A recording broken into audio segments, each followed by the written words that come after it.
നമുക്ക് 4 സ്ട്രോക്ക് എഞ്ചിന്റെ പ്രവർത്തനം എങ്ങനെയാണെന്ന് നോക്കിയാലോ. നമ്മുടെ എഞ്ചിന്റെ അകത്ത് ഒരു സിലിണ്ടർ ഉണ്ട്. ഈ സിലിണ്ടറിന്റെ അകത്ത് ഒരു പിസ്റ്റൺ ഉണ്ട്. ഈ പിസ്റ്റൺ ഇങ്ങനെ താഴത്തേക്കും മുകളിലേക്കും പോകും. ഈ പിസ്റ്റൺ ഒരു പ്രാവശ്യം താഴത്തേക്ക് പോകുമ്പോഴാണ് ഒരു സ്ട്രോക്ക് എന്ന് പറയണേ. അപ്പോൾ ഒന്ന് താഴത്തേക്ക് വന്നു ഒരു സ്ട്രോക്ക്, ഒന്ന് മുകളിലേക്ക് വന്നു രണ്ടാമത്തെ സ്ട്രോക്ക്, വീണ്ടും താഴത്തേക്ക് വന്നു മൂന്നാമത്തെ സ്ട്രോക്ക്, വീണ്ടും മുകളിലേക്ക് നാലാമത്തെ സ്ട്രോക്ക്. അങ്ങനെ 4 സ്ട്രോക്ക് കംപ്ലീറ്റ് ചെയ്യുമ്പോഴാണ് ഒരു സൈക്കിൾ കംപ്ലീറ്റ് ചെയ്യുന്നത്. അങ്ങനെയുള്ള എഞ്ചിൻസിനെയാണ് 4 സ്ട്രോക്ക് എഞ്ചിൻ എന്ന് പറയുന്നത്. നമ്മുടെ എഞ്ചിൻ്റെ അകത്ത് ഒരു സിലിണ്ടർ ഉണ്ട്. അത് തന്നെ രണ്ടായിട്ട് തിരിക്കാം. ഒന്ന് സിലിണ്ടർ, ഒന്ന് സിലിണ്ടർ ഹെഡ്. അവിടെ നിന്ന് നേരെ ഒരു ക്രാങ്ക് കേസിലേക്ക് പോകും. അവിടെ നിന്ന് ഫ്ലൈ വീല്, അവിടെ നിന്ന് ക്ലച്ച്, ഗിയർ ബോക്സ്, അങ്ങനെയാണ് പോകുന്നത്. ഈ സിലിണ്ടറിൻ്റെ അകത്ത് ഒരു പിസ്റ്റൺ ഉണ്ട്. ഈ പിസ്റ്റൺ താഴത്തേക്കും മുകളിലേക്കും മൂവ് ചെയ്യുമ്പോഴാണ് നമ്മുടെ എഞ്ചിൻ പ്രവർത്തിക്കുന്നത്. ഈ സിലിണ്ടറിൻ്റെ അകത്ത് ഈ പിസ്റ്റൺ ടൈറ്റ് ഫിറ്റ് ആയിരിക്കും. അങ്ങനെ വെച്ചാലാണ് എയർ ലീക്കേജ് ഉണ്ടാവാതിരിക്കുള്ളൂ. ഈ സിലിണ്ടർ ഹെഡിലായിട്ട് ഒരു സ്പാർക്ക് പ്ലഗ് ഉണ്ട്. സ്പാർക്ക് പ്ലഗ് എന്ന് വെച്ച് കഴിഞ്ഞാൽ ഒരു തീപ്പൊരി കൊടുക്കാനുള്ള ഒരു പ്ലഗ്. ഇതിൻ്റെ റൈറ്റ് സൈഡിൽ കാണുന്നതാണ് ഇൻടേക്ക് പോർട്ട്. അതുവഴിയാണ് പെട്രോളും എയറും മിക്സ് അയക്കുന്ന സംഭവം ഈ സിലിണ്ടറിൻ്റെ അകത്തേക്ക് വരുന്നത്. ഇതിൻ്റെ ലെഫ്റ്റ് സൈഡിൽ കാണുന്നതാണ് എക്സോസ്റ്റ് പോർട്ട്. അവിടെയാണ് പെട്രോൾ കത്തിക്കഴിയുമ്പോൾ വന്ന പുകയും സാധനം എല്ലാം ആ വഴിയാണ് പുറത്തേക്ക് പോകുന്നത്. ഈ ഇൻടേക്ക് പോർട്ടിനെയും എക്സോസ്റ്റ് പോർട്ടിനെയും തുറക്കുകയും അടക്കുകയും ചെയ്യുന്ന രണ്ട് വാൾവുകളാണ് ഇൻടേക്ക് വാൾവും എക്സോസ്റ്റ് വാൾവും. അത് തുറക്കുമ്പോഴാണ് ഈ പറയുന്ന പോർട്ട് ഓപ്പൺ ആവുന്നത്.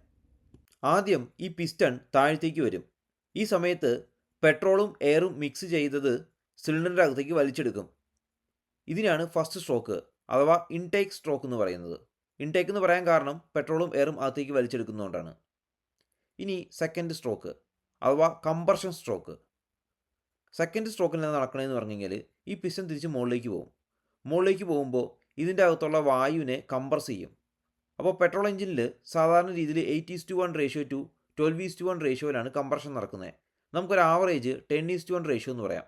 അപ്പോൾ ഇത് ഈ സിലിണ്ടറിനെ നമ്മൾ 10 ഡിവൈഡ് ചെയ്ത് കഴിഞ്ഞാൽ, ഇതിങ്ങനെ 10 ഡിവൈഡ് ചെയ്ത് കഴിഞ്ഞാൽ അതിൻ്റെ ഈ പിസ്റ്റൺ ഇത്രയും പൊക്കി ഇവിടം വരെ എത്തിയിരിക്കുകയാണ്.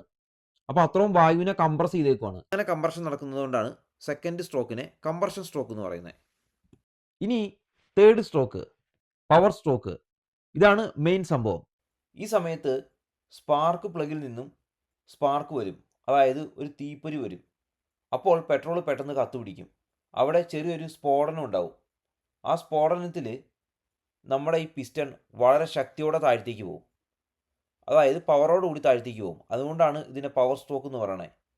ഈ പവർ സ്ട്രോക്കിൽ നിന്നാണ് നമ്മുടെ എൻജിൻ പ്രവർത്തിക്കാനുള്ള പവർ വരുന്നത്. ഇപ്പോൾ നമ്മുടെ ഈ സിലിണ്ടറിൻ്റെ അകത്ത് നിറച്ച് പുകയും കാര്യങ്ങളൊക്കെയാണ്. ഈ പെട്രോൾ കത്തിയുണ്ടായ പുകയും കാര്യങ്ങളൊക്കെ ഇനി പുറത്തേക്ക് കളയണ്ടേ. അതിനുവേണ്ടിയാണ് ഫോർത്ത് സ്ട്രോക്ക്, എക്സോസ്റ്റ് സ്ട്രോക്ക്. അപ്പോൾ വീണ്ടും ഈ പിസ്റ്റൺ മുകളിലേക്ക് പോകും. മുകളിലേക്ക് പോകുന്ന സമയത്ത് നമ്മുടെ എക്സോസ്റ്റ് വാൾവ് ഓപ്പൺ ആവും.